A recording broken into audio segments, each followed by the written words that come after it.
स्वागत है आप सबका। कैसे हैं आप लोग? और आपके मम्मी पापा और दादा दादी सब कैसे हैं? आप सोच रहे होंगे कि आज हमारे मम्मी पापा के बारे में पूछा जा रहा है, दादा दादी के बारे में पूछा जा रहा है, भला ऐसा क्यों है? दोस्तों, आजकल मैं मम्मी पापा और दादा दादी को काफ़ी चिंता में देख रहा हूँ और उनकी चिंता की वजह भी बहुत ही ख़ास है जो आजकल आम बनती जा रही है। मैं बात कर रहा हूँ मोबाइल की। जी, मोबाइल के वैसे तो कई फ़ायदे हैं, बहुत ज्ञान उपार्जित कर सकते हैं हम मोबाइल से, मगर कुछ नुकसान भी है। और आज यहाँ पर ऐसे ही कुछ चर्चा चल रही है, तो मैंने सोचा आप सबको भी क्यों ना इस चर्चा में शामिल किया जाए। आइए शामिल होते हैं इस चर्चा में। अरे मिताली बहन, आप चिंतित दिखाई दे रहे हैं, क्या बात है? मुझे लगता है कि 10 मिनट का वीडियो तो ठीक है, लेकिन उनका बहुत सारा समय मोबाइल में जा रहा है और भी बहुत कुछ वो खेलते रहते हैं, देखते रहते हैं। तो मुझे से मोबाइल के अलावा कुछ है ही नहीं जीवन में। आपकी बात तो सही है, लेकिन मोबाइल जो है वो उपयोगी भी है। बच्चे आजकल उससे बहुत कुछ सीखते हैं और ख़ासकर कोरोना के बाद जितना कुछ भी पढ़ाई में उनका मन लगना शुरू हुआ है वो उसी की तो देन है। जानकारी भी बहुत सारी मिल सकती है बच्चों को, तो पढ़ाई में उन्हें आसानी तो बहुत रहती है मोबाइल की वजह से। ये तो है, लेकिन उनकी आंखों के साथ साथ उनकी तंदुरुस्ती को भी तो नुकसान होता है। इस बात की मुझे ज़रा चिंता रहती है। आपकी बात सही है, और खासकर जब उनकी आदत लग जाती है। देखिए, हमारे ज़माने में तो मोबाइल था ही नहीं, तो हम अपनी इंद्रियों के उपयोग से सब कुछ जान लेते थे, सीख लेते थे। हाँ, ज़माना का स्वभाव ही बदलना है, पर एक बात हमें याद रखनी होगी कि मोबाइल से कोई फ़ायदा ही नहीं है, ऐसा कभी होगा नहीं।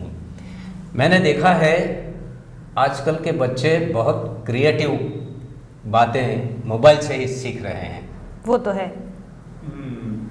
लेकिन मैंने देखा है कि मेरी बच्ची जो पहले आमतौर पर देखा जाए तो 4 साल की महज उसकी उम्र है, बहुत छोटी है, लेकिन पहले वो खेलकूद में ज़्यादा दिलचस्पी लेती थी। कहीं भी खेलना हो तो वो एकदम से सबके साथ जुड़ जाती थी। हालांकि ये मोबाइल की वजह से मैं देख रहा हूँ कि धीरे धीरे उसका लगाव उसमें कम होता जा रहा है। एक आध रंग करने वाली या ऐसी कोई गेम उसको मोबाइल में मिल जाए तो कई मिनटों तक वो उसमें लगी रहती है। उसको पता भी नहीं होता कि आसपास में क्या चल रहा है, कोई उसे बुला रहा है, कोई नहीं बुला रहा। तो ये मुझे लग रहा है कि शायद मिताली बहन की चिंता जायज़ तो है। देखिए ना, हमारी जॉइंट फैमिली है और हमारी फैमिली में हर एज ग्रुप के बच्चे हैं और मेरे भतीजे भतीजे सारे मेरे बहुत अच्छे दोस्त भी हैं। बहुत बातें होती हैं उनसे, लेकिन जब मोबाइल नहीं था ना, तब हम बहुत ज़्यादा धमाल मस्ती करते थे, ड्रामा करते थे और वो लोग हमारी उनकी हर बात मुझसे शेयर भी करते थे। अच्छा। लेकिन मोबाइल आने के बाद थोड़ी दूरी जैसे आ गई है। ऐसा नहीं है कि दोस्त नहीं है, दोस्त तो अब भी हैं, लेकिन जब मिलते हैं तो सब ज़्यादा देर तो मोबाइल लेकर ही बैठ जाते हैं। मोबाइल के साथ जुड़ गए तो दूरी बढ़ती गई। मेरा पोता पोती भी पहले मुझसे कहानी सुनने के लिए आया करते थे, लेकिन अब उसका समय व्हाट्सएप और मोबाइल में चला जाता है, तो थोड़ी दूरी मुझसे भी तो हो गई है। लेकिन मैं देख रहा हूँ कि वो लोग मोबाइल से भी बहुत सारी कुछ चीज़ें सीख रहे हैं। कल ही शायद उन्होंने एक खिलौना बनाया मोबाइल में से देख देख के। अच्छा। हाँ जी। हाँ। मतलब मोबाइल उनके लिए प्रेरणा स्रोत भी बन जाता है। बिल्कुल। हालांकि हर एक चीज़ के 2 पहलू होते हैं, अच्छे और बुरे। जैसे हमें लग रहा है कि बच्चे दूर होते जा रहे हैं तो वो हम जरा बुरे पहलू पे गौर कर रहे हैं, लेकिन जैसे साहब ने बताया कि अच्छे से कुछ नया चीज़ सीख रहे हैं, तो वो मोबाइल का एक अच्छा पहलू भी तो है। हाँ, वैसे ये वीडियोस बनाने की कोशिश भी यही है कि बच्चे सीखे, लेकिन इतना कुछ सीख सकते हैं जैसे विजय भाई बता रहे हैं, ये बड़े ताज्जुब की बात है। ये भी सोचना चाहिए। बच्चे न सिर्फ मोबाइल के आदी बन गए हैं इतनी हद तक कि अभी उन्हें कहीं पर घूमने लेकर जाना हो तो वहाँ पर भी वो लोग नेटवर्क कनेक्टिविटी की बातें करते हैं कि हाँ नेटवर्क आ रहा है ना तो जगह अच्छी है। हालांकि हम जब जाते थे छोटे थे तो प्रकृति का आनंद बहुत ही आसानी से ले सकते थे।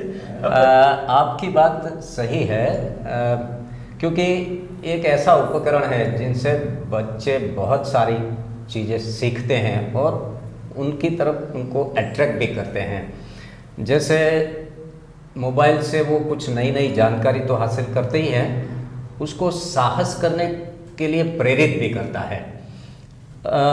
मैंने देखा है कुछ बच्चे संगीत भी सीख रहे थे मोबाइल के उपयोग से, कुछ अंग्रेजी कैसे बोला जाए वो भी सीख रहे थे, और दूसरे बहुत सारे बच्चे कुछ ना कुछ क्रिएटिव काम मोबाइल के थ्रू ही सीखते हैं। मैंने कहा ना कि वो कुछ मेरे बच्चे जो थे पोते पोती, वो उन्होंने एक साइंस का मॉडल भी बनाया वीडियो देख देख के। तो ये सब चीज़ें हमें याद रखनी चाहिए कि मोबाइल के बहुत सारे लाभ भी हमें मिलते हैं। सही में मोबाइल के फ़ायदे काफ़ी है। जैसे जैसे हम बात करते जाते हैं मुझे भी याद आता जाता है कि मेरे भी भतीजे भतीजी की जो बात कर रही हूँ वो लोग भी ऐसी क्रिएटिव चीज़ें करते हैं मोबाइल देख देख कर। पर ये बात भी हमें समझनी चाहिए कि मोबाइल हमारे सबके लिए एक अग्रिम ज़रूरियात बन गई है। पर हाँ, ज़रूरियात और आदत इन दोनों में फ़र्क तो हमें महसूस करना होगा और समझना होगा, और हमें तो समझना होगा ही, हमें बच्चों को भी समझाना होगा। मतलब ज़रूरत की बात अगर सोचते हैं तो इसका मतलब ये कहा जा सकता है कि जब पढ़ाई के लिए ज़रूरी हो तब मोबाइल को आपको यूज़ करना है, वरना नहीं करना है, ठीक है ना? लेकिन अगर आप ऐसी बात करोगे तो वो बच्चों को पसंद नहीं आएगी। वो बोलेंगे कि पढ़ाई के वक्त मोबाइल देते हो तो बाकी के वक्त में क्यों नहीं? दोस्तों से जुड़ना भी तो उनको ज़रूरी लगता है। हाँ, और वो लोग ऐसे भी कहेंगे कि हर वक्त पढ़ाई करवाते हो तो फिर दोस्तों से भी नहीं मिल सकते, कम से कम व्हाट्सएप पर तो मिलने दो। ये बात तो सही बता रहे हैं आप। यही हमें समझना है और उनको समझाना भी है, और नई नई चीज़ें तो सीखते ही है। और वो जब गेम खेलता है ना तो गेम भी काफ़ी अट्रैक्ट इसलिए करती है क्योंकि उसको कोई अगर पड़ाव वो पार कर लेते हैं उसको बोनस पॉइंट मिलता है, और नए नए जो चैलेंजेस होते हैं ना गेम्स में वो उनको बहुत अच्छे लगते हैं। मेरे ख्याल से बच्चों को ऐसे चैलेंज लेने देने चाहिए हमें। क्या बात है, लगता है कि दादा दादी से ज़्यादा बच्चों को और कोई नहीं समझ सकता। सही, बहुत सही बताया आपने। और इन मुद्दों पर ध्यान देना तो मैं भूल ही गई थी कि बच्चों को क्या पसंद आता है, मनोवैज्ञानिक तौर से उनके लिए क्या सही है। बहुत बढ़िया बताया आपने। और जैसे पढ़ाई और ट्यूशन और सब चलते रहते हैं तो उनको भी लगता है कि कुछ स्ट्रेस फ्री हो जाए, तो कुछ मनोरंजन की भी आवश्यकता रहती है। हाँ, मैं सोच में पड़ गई हूँ इस बात को लेकर। लेकिन मोबाइल मनोरंजन के लिए है ऐसा उनके दिमाग में नहीं बैठना चाहिए। मुझे लगता है कि मोबाइल की आदत वहीं से लग जाती है। उन्हें मनोरंजन के कुछ ऐसे विकल्प हमें देने चाहिए जो बिना मोबाइल के वो कर पाए। अपने आप अगर खेल सकते हैं तो वो और अच्छा रहेगा, अपने दोस्तों के साथ मिलकर खेल सकते हैं, परिवार को जोड़ सकते हैं। तो वो विकल्प अगर हम उन्हें देंगे तब जाके वो मोबाइल से दूर होंगे। और मैं मोबाइल को उसके लिए जिम्मेदार नहीं गिनता, मोबाइल की आदत गलत है, मैं ये कहना चाहता हूँ। जी बिल्कुल, बच्चे को हम ठीक से अगर समझाएंगे तो वो समझ पाएंगे, और इसके पीछे का कारण क्या है वो अगर हम समझाएंगे तो मुझे लगता है कि बच्चे काफ़ी समझदार होते हैं और वो समझ जाएंगे। हाँ, लेकिन अगर आदत लग गई होती है ना तो फिर मुझे लगता है कि सख्ती भी बरतनी पड़ती है, और सख्ती बरतनी भी चाहिए कि पूरा दिन में 15 मिनट या 20 मिनट या आधा घंटा जो कुछ भी आपको मुनासिब लगे उस हिसाब से समय तय कर लो मोबाइल के साथ खेलने का। लेकिन उसके बाद मोबाइल की दुनिया से बाहर निकलो और विश्व के अंदर आ जाओ। लेकिन अगर सख्ती करेंगे आदित्य भाई तो कहीं बच्चों ने जिद की या रोने लगे, उनको परेशानी हो गई तो? नहीं नहीं नहीं, ऐसा नहीं है। देखिए, हमारा सबका अनुभव है कि जब बच्चा बीमार पड़ता है तो हम दवाई पिलाते हैं, तो वो तो उनको पसंद आती ही नहीं है, फिर भी हम दवाई पिलाते हैं ना जी। तो इसी तरह जहाँ सख्तता से अगर काम पेश आना हो तो थोड़ा बहुत तो ऐसा करने में कोई दिक्कत नहीं है। बच्चे हमारा जो व्यवहार है उनको भी ठीक तरह से समझ लेते हैं कि अगर सही कारण होगा तो वो अपने में आप बदलाव लाएंगे। हाँ, वैसे आपकी ये बात से तो मैं सहमत हूँ। जब जब हम बच्चों से बात करते हैं, अपनी चिंताएं व्यक्त करते हैं, तो बच्चे ज़रूर सुनते हैं। ऐसा नहीं है कि उनको परवाह नहीं है। तो आपकी ये बात भी मुझे सही लग रही है, ध्यान में रखने लायक लग रही है कि बच्चों को हमें बताना चाहिए कि क्या उनके लिए फ़ायदेमंद है, कितना उपयोग करें।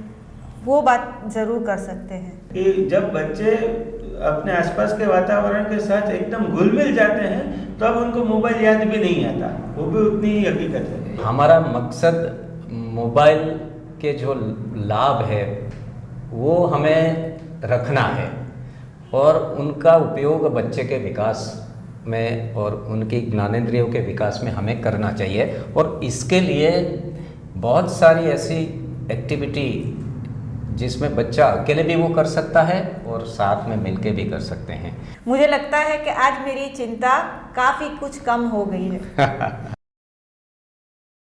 मोबाइल तभी उपयोगी है जब हम सोच समझकर उसका उपयोग करें।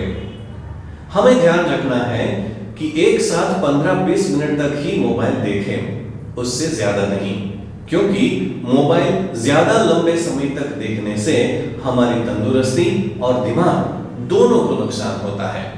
खेलने, कूदने और कहानी पढ़ने जैसी प्रवृत्तियां करते रहें। अच्छे स्टूडेंट्स सारी इंद्रियों का विकास हो ऐसी प्रवृत्ति करते हैं।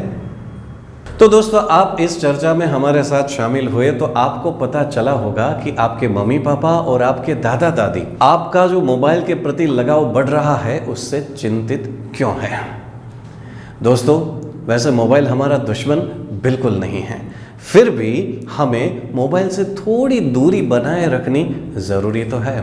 और इसीलिए हम आप सबके लिए बेहतरीन एक्टिविटीज़ लाए हैं जिसे आप करोगे तो आपका दिमाग तो अच्छा बनेगा ही और साथ में स्वास्थ्य भी अच्छा बन जाएगा।